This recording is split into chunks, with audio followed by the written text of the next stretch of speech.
Hello everyone, কেমন আছেন সবাই? তো চলে এসেছি আবার একটা নিউ মিনি ব্লগ নিয়ে।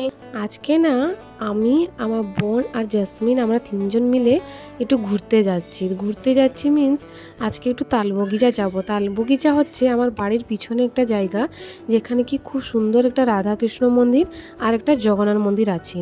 আমি না কোনোদিন এখানে যাইনি, আজকে ভাবলাম একটু ঘুরে গিয়ে আসি। প্রথমে পৌঁছে গেছি আমরা রাধাকৃষ্ণ মন্দিরে, আর এখানে না প্রচুর সুন্দর কীর্তন হয়।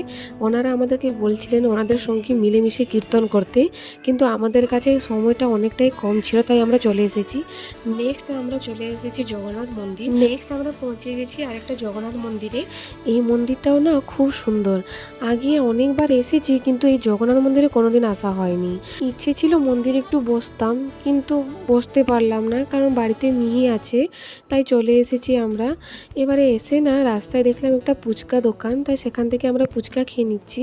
তারপরে নিয়ে নিলাম বাড়ির জন্যে গাজা আর সিঙ্গাড়া আর আলুর চপ, কারণ এখানে না দেখলাম অনেকটাই ভিড় ছিল আর খুব সুন্দর করে মনে হয়। এটা কিন্তু আমাদের ফার্স্ট টাইম এখানে কোনো জিনিস পারচেস করা।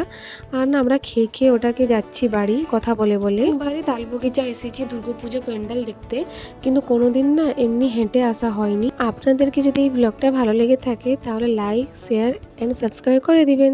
Tata, bye bye.